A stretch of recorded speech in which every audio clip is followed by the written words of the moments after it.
a firearm aimed straight at my daughter's face. Something yelled, "Freeze!"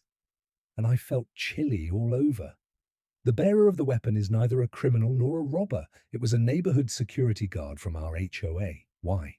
When my daughter returns to her own house around 10 o'clock at night, she appears suspicious. This individual was unaware that my daughter is a tactical commander with the FBI, having over the past 5 years led some of the nation's most hazardous raids. From there, things just got worse.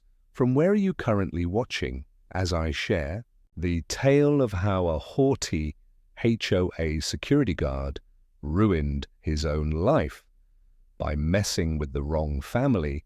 Please leave a comment below.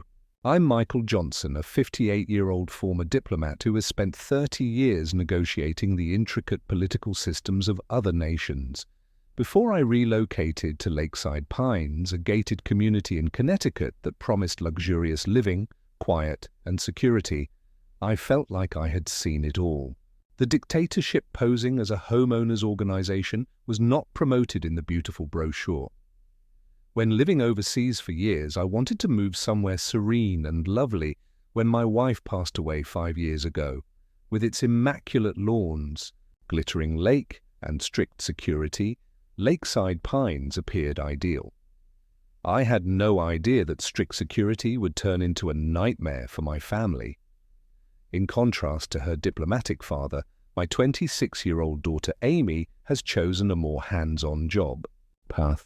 She excelled at Quantico, graduated first in her class, and quickly advanced through the FBI's ranks to become a tactical commander with a focus on financial crimes and high-risk operations. Although I don't often get to visit her because of the private nature of her profession, I am incredibly proud of all that she has accomplished. I was thrilled when she called to announce that, following a 2-year foreign terrorist assignment, she would be returning home for a few weeks of R&R. I was excited to show her our new house in Lakeside Pines, where we had only been for 3 months. Robert Thompson, a 58-year-old former corporate executive with a trophy wife named Sarah and a God mentality, was in charge of the Lakeside Pines HOA and treated it like her personal property. I was at conflict with their overbearing restrictions as soon as I moved in. Everything from which day of the week you could water your lawn to the precise shade of white that was allowed for window blinds.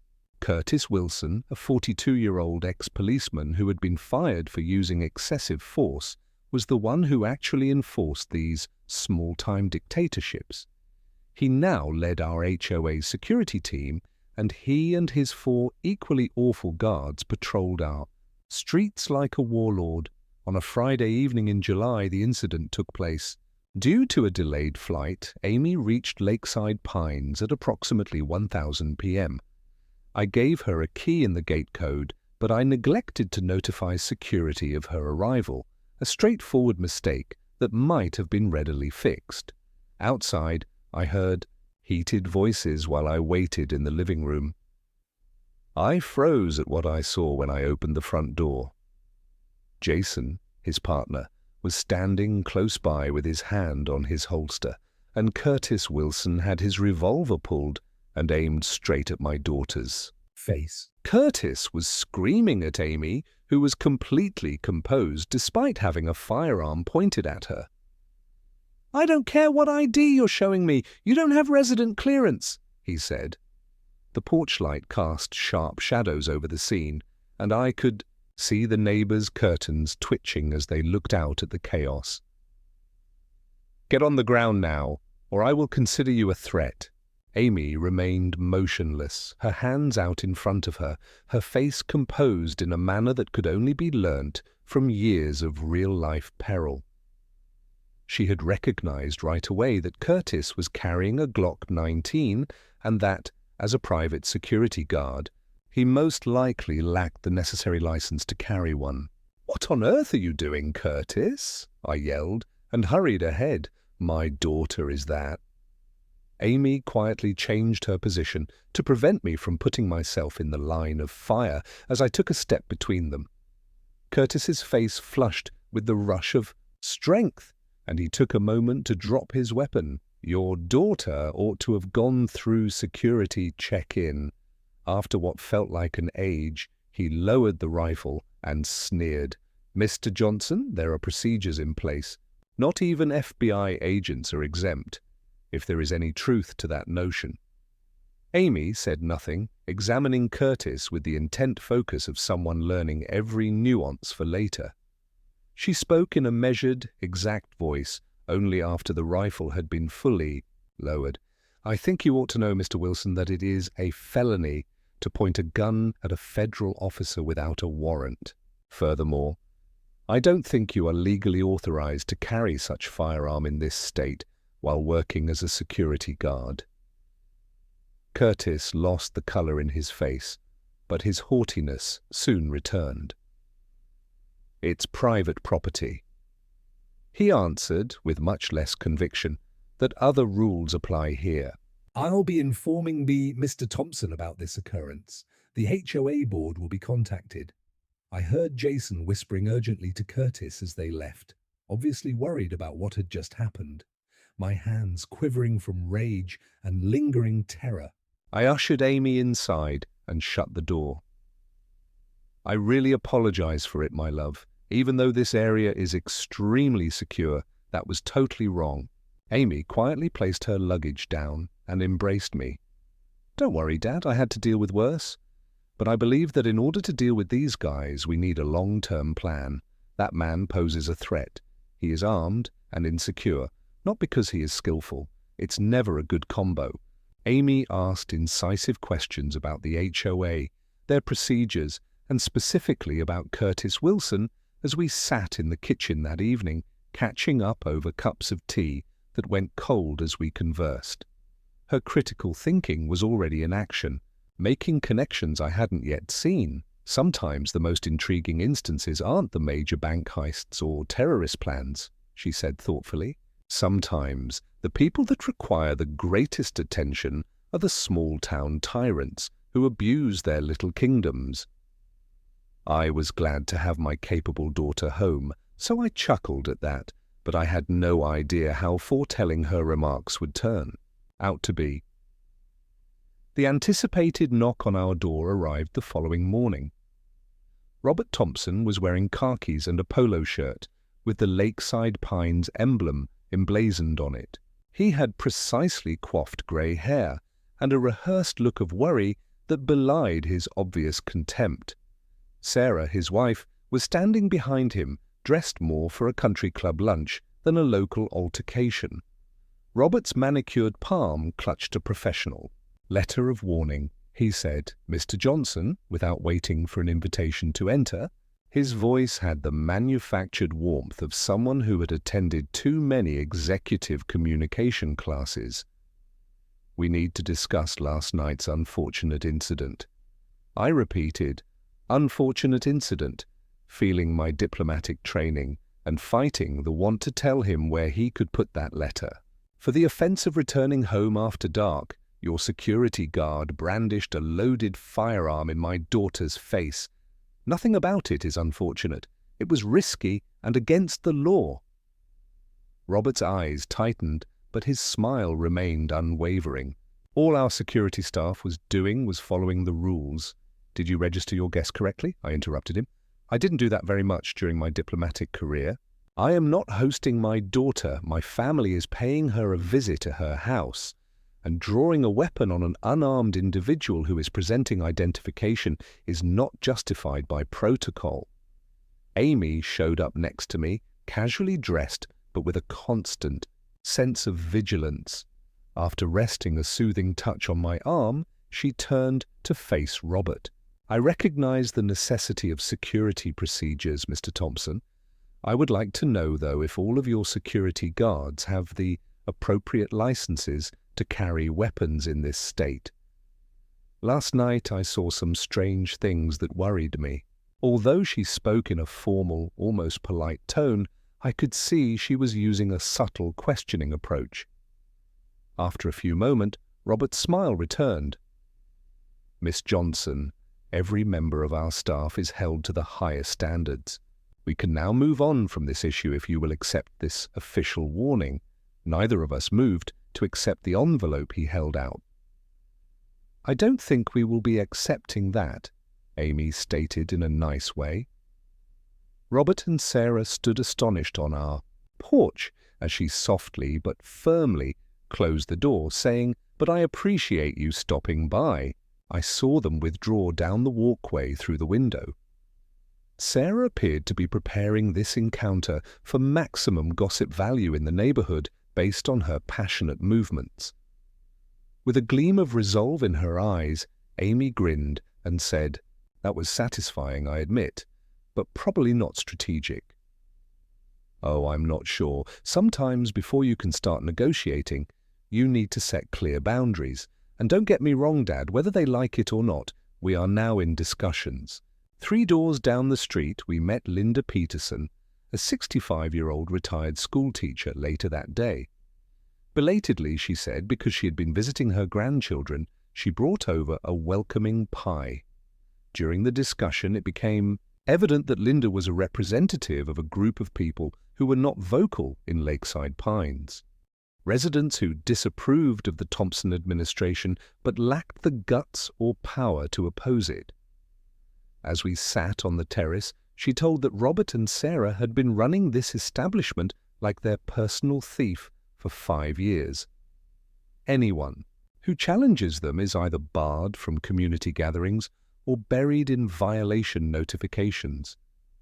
Most folks just keep their heads down and pay the absurd fees. Amy paid close attention while occasionally posing seemingly innocuous inquiries that were obviously helping to create a thorough understanding of the dynamics of the neighborhood. Amy spent the following few days thoroughly reading the HOA regulations and pointing out many provisions that were unconstitutional. Curtis started parking his security car across from our house for long periods of time in the meantime. A clear kind of intimidation that could have worked on someone who hadn't confronted real terrorists. Other adjustments also caught my attention. Suddenly, friendly neighbors became hard to find, and Linda informed me that I, the only unmarried father in the neighborhood, was noticeably left out of Sarah's ladies' tea invitation. Amy worked on her laptop for hours on end, occasionally using her room to make private phone calls. She showed me a troubling pattern when I inquired what she was investigating. Despite Curtis Wilson's problematic record, Robert personally stepped in to secure his employment at Lakeside Pines when he was fired from the police department due to repeated allegations of excessive force. Even worse, Curtis seemed to be receiving far more money than the average for his job from the security firm that the HOA had formerly hired. Amy muttered, "There's something wrong with the finances here," as she perused public documents that she had somehow gained access to. Amy's encounter with Sarah Thompson at the neighborhood grocery shop intensified the Cold War. The HOA fees in this community are among the highest in the state, but the services don't match the expenditure. Amy described how Sarah had, unintentionally, pushed her shopping cart into Amy's while feigning not to notice her, but I wasn't there. Sarah had said, "Oh, it's the FBI agent," loud enough for shoppers in the area to hear. Amy had simply smiled and said, "Actually, financial crimes are one of my specialities. It's amazing what people think they can hide in plain sight." Sarah had blanched slightly before rushing away, but not before a woman wearing a professional pantsuit had watched the entire exchange with obvious interest. "I hope you're not investigating our little grocery store. We're all law-abiding citizens here, except for those who don't follow the rules." Jessica Miller, a 40-year-old lawyer who was on the HOA board, but had become more uneasy with Robert's leadership, was that lady. In the parking lot, she went up to Amy, introduced herself, and proposed that they get coffee together. "There are things happening in Lakeside Pines that don't add up," Jessica had informed her. "Financial irregularities, dubious contracts, and selective rule enforcement. We need someone who knows how to use the evidence that some of us have been gathering." Amy's eyes glowed with the expression I remembered from my childhood, the one, That came when she came across a conundrum that was worthy of her skills, as she told me about this talk that night. A week later, the annual HOA meeting offered the ideal setting for witnessing the Thompson dictatorship in all its splendor. "Sometimes, Dad," she observed thoughtfully, "you have to let your enemies think they're winning before you can turn the table." The HOA treasurer, David Clark, a 45-year-old accountant who nodded enthusiastically at everything Robert said, and Curtis were placed at an elevated table at the front of the community center, which was set up like a tiny auditorium. We were placed in the back row on purpose. The fact that it actually provided Amy with the ideal position to watch everyone without being closely scrutinized herself made me smile. It was a petty power move. In the days that followed, she had been fostering ties with a number of residents who shared Jessica's subliminal grievances against the current administration. Additionally, she had re-established contact with Officer James Rodriguez, a former FBI Academy friend who was now employed by the local police force. At first, the meeting went according to plan. In his self-congratulatory speech, Robert discussed community norms and property values. I had a suspicion that we wouldn't be invited to the social activities that Sarah had announced. Additionally, David's financial report was so ambiguous that it could have been used to represent the financial situation of any organization. Drawing on my years of scrutinizing diplomatic budgets, I raised my hand when the floor opened for questions. I noticed the security expenditures have increased 30% over last year, but there's no itemization of those costs. Could you provide a breakdown? The room went quiet. Apparently, detailed questions weren't part of the usual script. Robert's smile tightened. "Security is our top priority at Lakeside Pines. Mr. Johnson, the board has reviewed and approved all expenditures." I persisted politely. "I understand, but as residents paying these increased fees, don't we have the right to know exactly what we're paying for?" David shuffled his papers nervously while Robert's face wrined. "The detailed financials are available to board members only for security reasons. If there are no other questions," he moved to continue, but Jessica, surprisingly, spoke up. "Actually, I'm on the board, and I don't recall seeing the itemized security expenses either." A murmur spread through the room as Robert shot Jessica a look of pure venom. Curtis took a step forward, positioning himself near me in an obvious attempt at intimidation. The tension in the room was palpable as Robert abruptly changed the subject, rushing through the remaining agenda items before declaring the meeting adjourned. As people filed out, Sarah Thompson made a beeline for Jessica, engaging her in what appeared to be a heated conversation by the refreshment table. Meanwhile, Curtis and another security guard positioned themselves near the exit, watching us with undisguised hostility.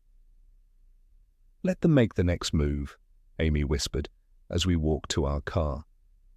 "They're rattled, which means they'll get sloppy."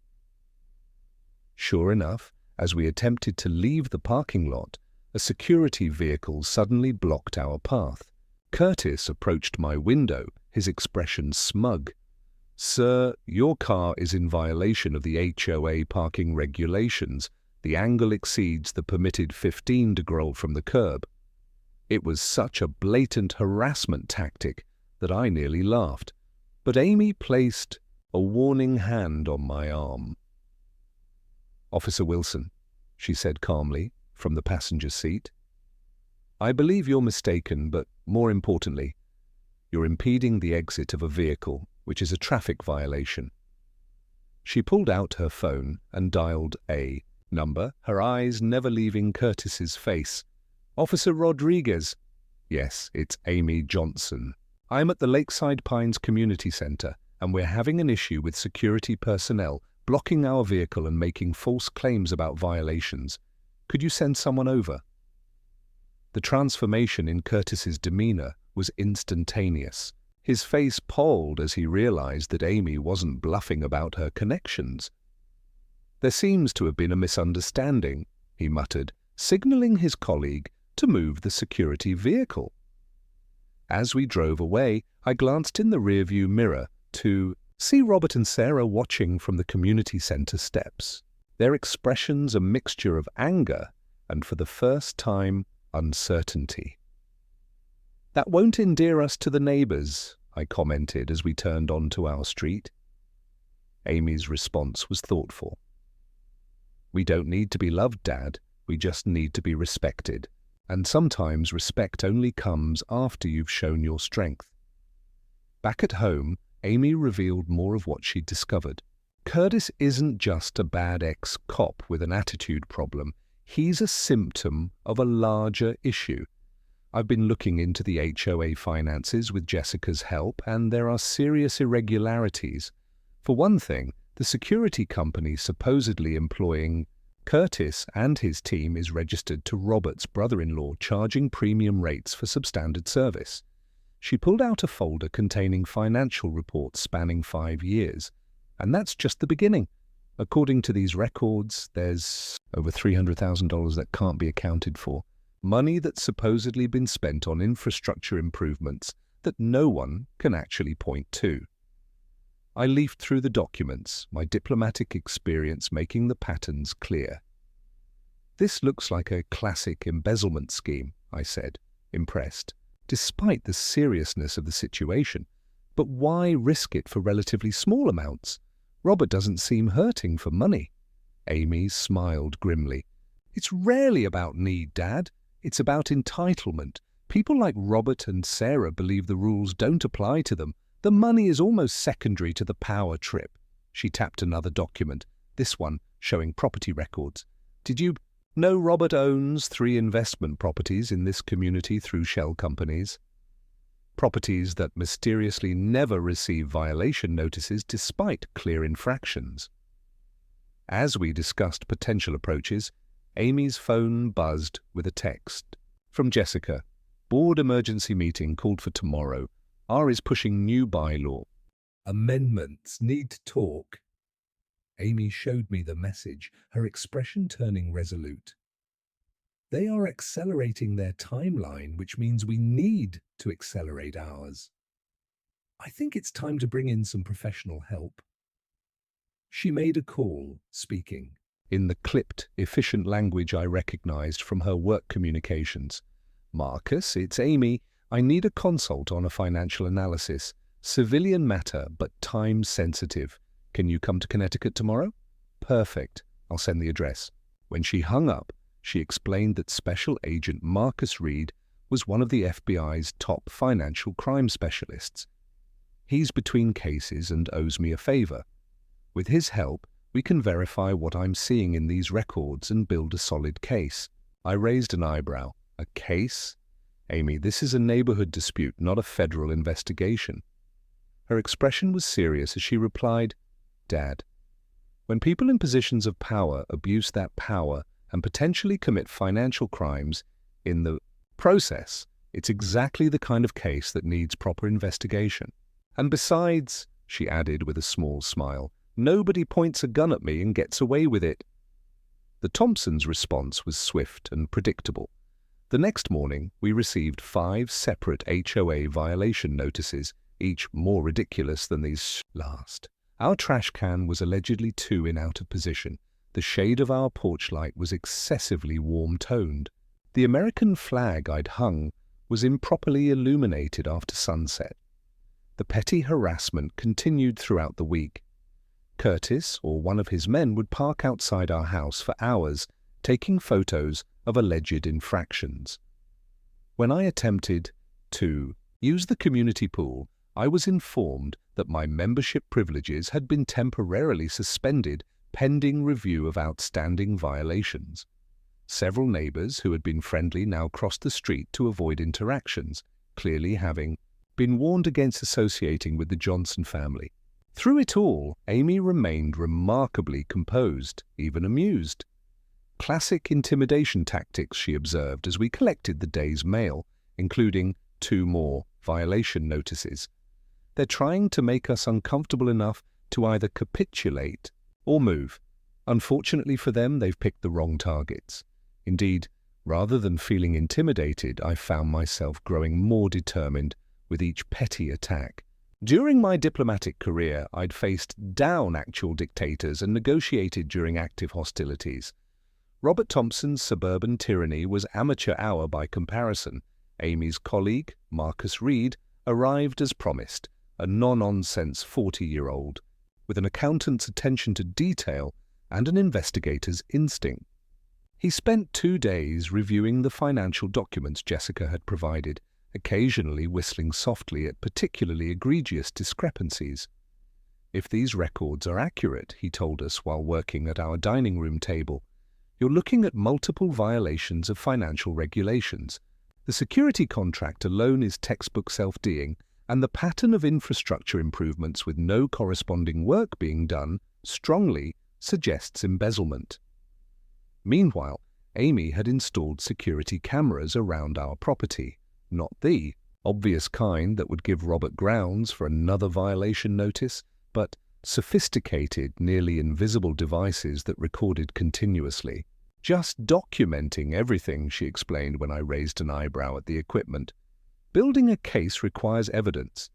Her foresight proved valuable when 3 days after the HOA meeting, the cameras captured Curtis and 2 other security guards conducting an unauthorized inspection of our yard at 3 a.m., measuring the height of our grass with flashlights and taking photographs of our property.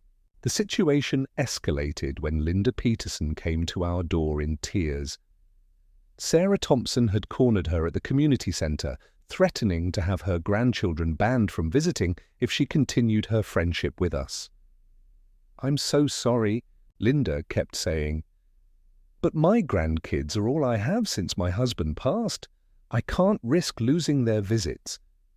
Amy comforted her with unexpected gentleness.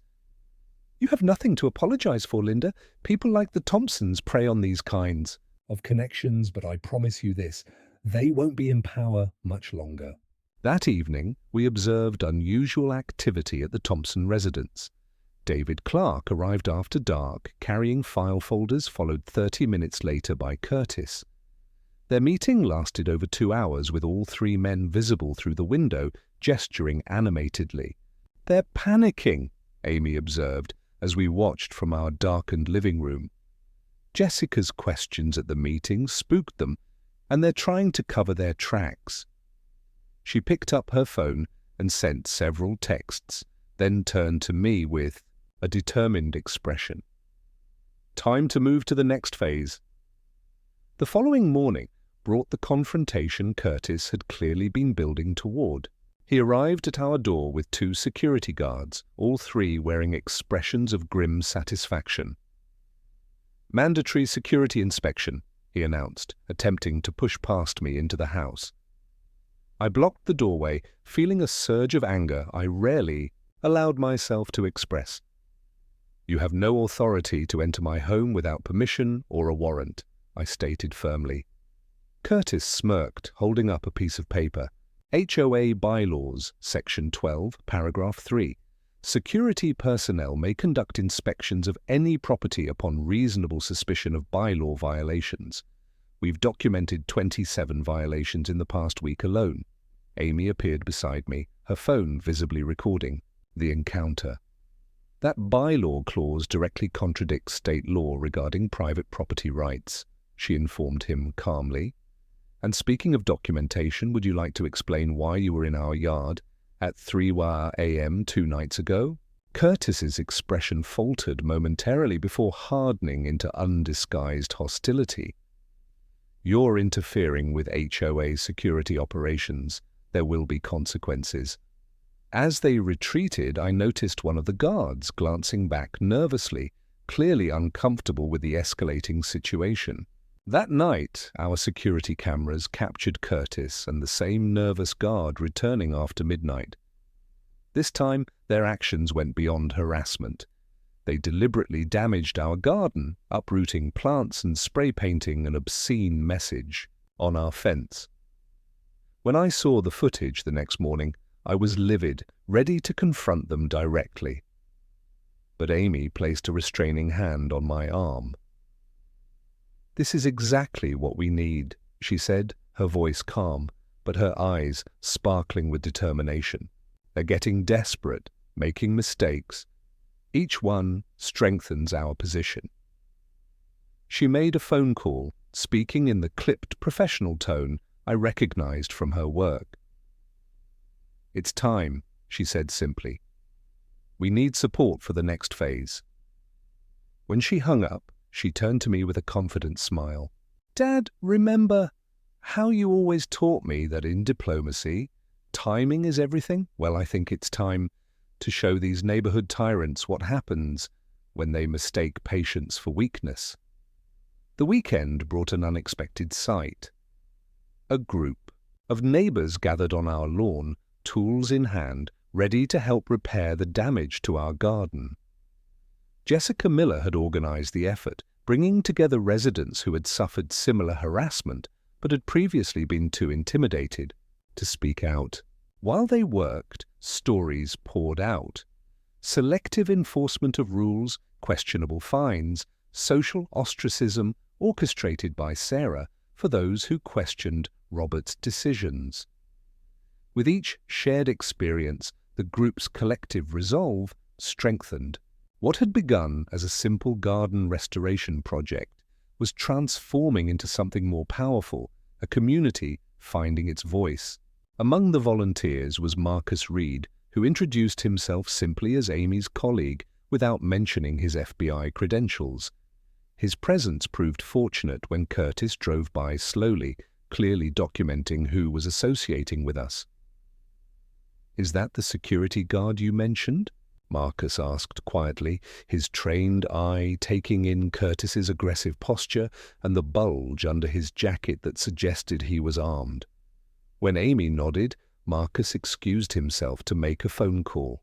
20 minutes later, Officer James Rodriguez happened to stop by in his patrol car, his presence sending Curtis scurrying away. Inside the house, away from curious ears, James shared what he discovered about Curtis Wilson. "His file is a mess, Amy. Multiple complaints of excessive force, 2 suspicious shootings ruled justified under questionable circumstances, and a domestic violence call that mysteriously disappeared from the records." He was quietly pushed out of the department with a neutral recommendation, which is how he ended up here. He hesitated before continuing. "There's more. He doesn't have a valid license to carry a concealed weapon as a private security officer. The one he showed you expired last year and wasn't renewed due to concerns about his psychological evaluation. While the community effort outside represented the public face of our growing coalition, the real work was happening inside where Amy, Marcus, Jessica, and James were building a case file against the Thompson regime. Jessica had been secretly copying HOA financial records for months, documenting discrepancies between reported expenditures and actual services. Marcus had traced the web of shell companies connecting Robert to various vendors, receiving inflated contracts. James had pulled police reports showing a pattern of selective law enforcement at Curtis's request, tickets issued to Thompson critics while violations by allies were ignored. A security company that supposedly employs Curtis and his team, Marcus explained, pointing to a complex flowchart on my dining room table.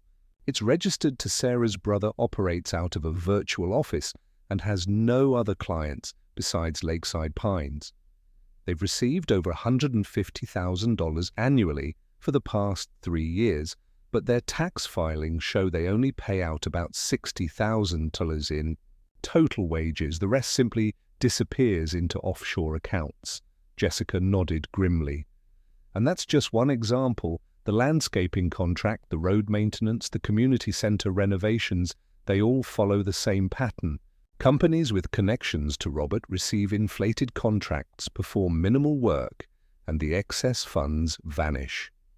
As our allies left that evening, the garden restored, and our coalition strengthened, Linda lingered behind. "I've been thinking about what you said, Amy," she said, her voice stronger than I'd heard it before. "I can't actually ban my grandchildren from visiting. That's not even in the bylaws. I've been letting fear control me, and I'm done with that. Amy smiled warmly.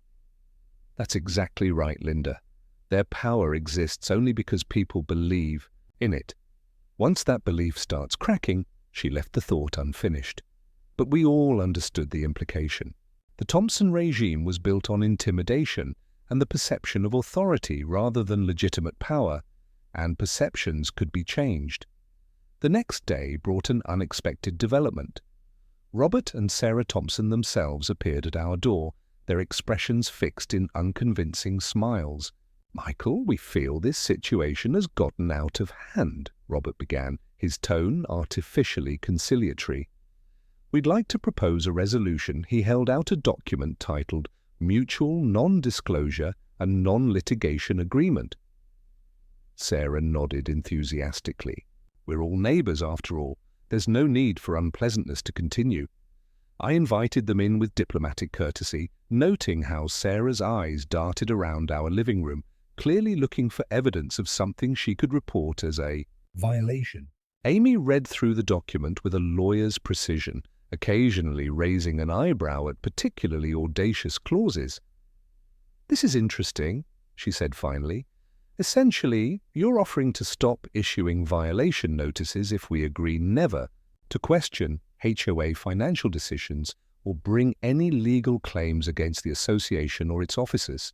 She set the document down, her expression pleasantly neutral.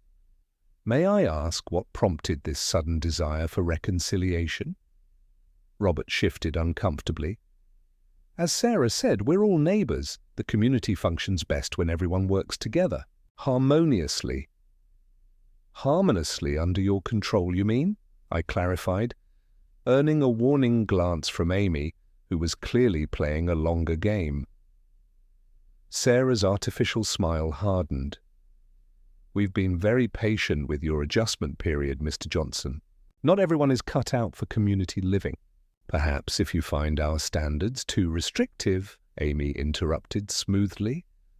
"What my father means is that harmony requires transparency and fairness. This agreement offers neither." She handed the document back to Robert. "I'm afraid we'll have to decline." Robert's mask of civility slipped momentarily, revealing the anger beneath. "You're making a serious mistake. There are consequences to defying the HOA leadership." As they turned to leave, Amy called after them, her voice deliberately casual. "Oh, Robert, just so you know, this conversation has been recorded. Threats against homeowners for exercising their legal rights could be construed as harassment under state law." The door closed on their stunned expressions, and I turned to Amy with newfound appreciation for her strategic mind. "What's our next move?" I asked. Her smile was both confident and slightly mischievous. "A press conference, Dad, and you, with your diplomatic experience and natural gravitas, will be the perfect spokesperson." The emergency HOA meeting called by Robert was clearly intended to push through new bylaws that would consolidate his power and make it easier to force out problem residents. The community centre was packed with tension hanging in the air like an approaching storm. Robert sat at the front table, flanked by Sarah, David, and Curtis, their expressions a mixture of determination and barely concealed anxiety. They had reason to be concerned. Amy had executed her plan with military precision, ensuring that Officer Rodriguez, Agent Marcus Reed, and a reporter from the local newspaper were all present, strategically positioned throughout the room. Robert called the meeting to order, his usual smooth confidence noticeably strained. "Before we address the proposed bylaw amendments, I want to emphasize the importance of community solidarity. Lakeside Pines has always prided itself on maintaining exceptional standards which benefit everyone's property values. Unfortunately, some newer residents seem resistant to these standards, creating unnecessary division." His gaze fixed pointedly on me, but I merely smiled pleasantly, years of diplomatic poker faces serving me well, when he finished his thinly veiled attack and moved to the First Amendment, which would grant security personnel unrestricted access to all properties I raised my hand. "Point of order," I said, standing as Robert reluctantly acknowledged me. "Before we vote on new powers for the board, I believe residents should be fully informed about how the current powers have been exercised." There was a murmur of interest as I moved to the front of the room, placing a folder on the table. As a resident concerned about transparency, I've reviewed the HOA financial records that should be available to all members, but have been curiously difficult to access. Robert attempted to interrupt, but Jessica quickly seconded my right to speak, citing the very bylaws Robert had used to silence others. What followed was the most satisfying 30 minutes of my post-diplomatic career, drawing on skills honed in international negotiations. I methodically presented the evidence Amy and our allies had gathered.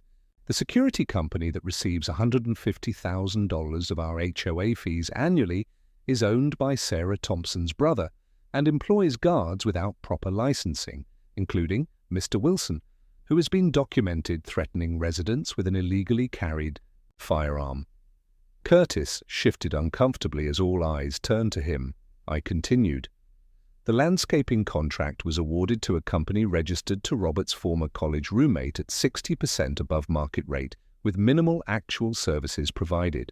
As I spoke, Jessica distributed packets containing financial documents, email communications, and photographs documenting the systematic abuses. Robert's face flushed with anger, while Sarah whispered furiously to David, who was beginning to look physically ill. Perhaps most concerning, I continued, is that over $300,000 collected for infrastructure improvements over the past 3 years cannot be accounted for in any verifiable projects. I believe the residents deserve an explanation before granting any additional powers to the current leadership. Curtis moved toward me, his posture threatening, but Officer Rodriguez smoothly intercepted him, engaging him in a quiet but clearly stern conversation. Robert stood abruptly, his voice shaking with barely controlled rage.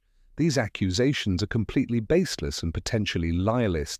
This meeting is adjourned immediately." His attempt to shut down the discussion backfired spectacularly as multiple residents rose in protest, demanding answers to the questions I'd raised. "The financial records speak for themselves," I replied calmly. "If there are legitimate explanations for these discrepancies, I'm sure we'd all be relieved to hear them." The situation deteriorated rapidly for the Thompson regime when David, looking increasingly panicked, blurted out, "I just processed the paperwork Robert gave me. I didn't know about the shell companies." Sarah gasped in horror at this admission while Robert attempted to physically pull David away from the microphone. The reporter was taking notes furiously, and Marcus Reed had positioned himself near the exit, anticipating what might come next. Robert, recognizing his crumbling position, changed tactics. "This is a private HOA matter that's being blown completely out of proportion. Mr. Johnson clearly has a personal vendetta after his daughter was appropriately questioned by security." Amy, who had remained deliberately unobtrusive until this moment, now stepped forward, her expression professionally neutral, but her eyes intense. "I believe the residents should see exactly what constitutes appropriate questioning in Lakeside Pines." She connected her phone to the projector, and suddenly the room was filled with the security camera footage of Curtis pointing his gun at her face, followed by additional footage of Curtis and his team vandalizing our property under cover of darkness. The gasps from the assembled neighbors were audible, as was Sarah's moan of dismay. What happened next occurred so quickly that many residents later said they couldn't follow the sequence of events. Curtis, pushed beyond his limited self-control by the public exposure of his actions, lunged toward me with a roar of rage. His hand moved toward his concealed weapon, and several people screamed an alarm. Before anyone else could react, Amy moved with the fluid precision of her tactical training, intercepting Curtis and disarming him with a series of movements so efficient they appeared almost casual. One moment, Curtis was charging forward with murderous intent. The next, he was face down on the floor, his own handcuff securing his wrist behind his back, Amy's knee placed precisely between his shoulder blades.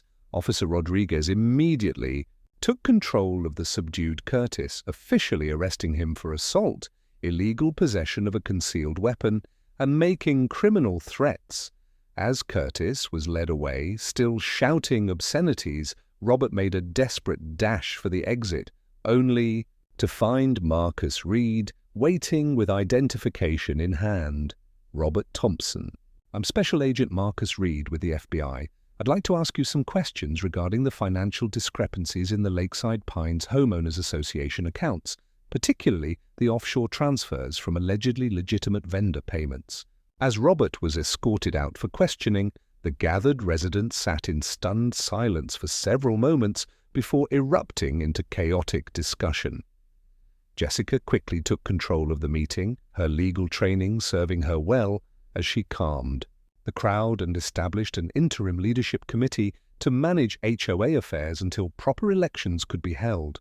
Sarah Thompson, abandoned by her husband and suddenly facing the collapse of her social standing, fled the room in tears. David, looking simultaneously terrified and relieved, voluntarily surrendered all financial records to Officer Rodriguez, apparently hoping for leniency through cooperation.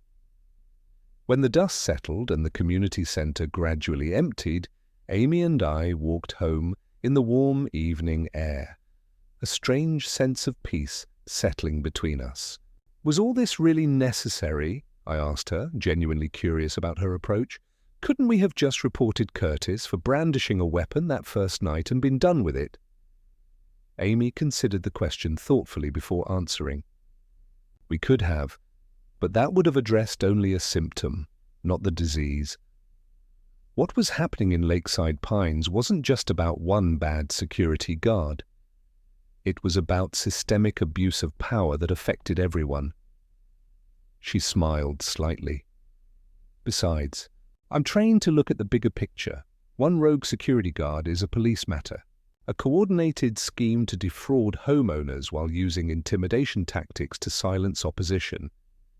That's something worth dismantling properly. As we reached our house, a reporter who had followed us from the meeting called out asking for a statement. "Who exactly are you, Miss Johnson?" she inquired, notebook in hand. Amy simply smiled. "Just a homeowner who knows her rights," she replied, before guiding me inside and closing the door on the next chapter of what was sure to become Lakeside Pines' legend. 3 months passed, bringing remarkable changes to Lakeside Pines. The criminal investigations proceeded with methodical thoroughness, resulting in multiple charges against Robert for embezzlement, fraud, and financial misconduct. Curtis faced a separate set of charges related to illegal weapons possession, assault, property damage, and harassment. The small local newspaper's coverage of the HOA corruption scandal was picked up by larger outlets, bringing unwelcome publicity to the former leadership, but ultimately beneficial transparency to the community itself. Sarah Thompson, faced with mounting legal bills and the collapse of her social standing, quietly listed their house for sale and moved in with her sister in another state. David Clark, the treasurer, who had enabled the financial misdeeds, cooperated fully with investigators in exchange for reduced charges, providing detailed testimony about how Robert had manipulated the HOA finances for years. The security company was disbanded, replaced by a legitimate firm with properly licensed personnel who understood their limited authority. The most profound change, however, was in the community itself. Jessica Miller was elected as the new HOA president, with Linda Peterson serving as vice president. Their first official acts included revising the bylaws to ensure transparency, establishing reasonable enforcement procedures, and reducing the exorbitant fees that had funded the previous regime's excesses. Community events became genuinely inclusive rather than opportunities for social hierarchy enforcement, and neighbors who had previously avoided each other now stopped to chat while walking dogs or collecting mail. One evening, As Amy and I sat on our porch enjoying the sunset before her departure for a new assignment, Sarah Thompson unexpectedly appeared at our gate. She looked drastically different, her designer clothes replaced by simple jeans, her carefully maintained appearance now showing signs of strain.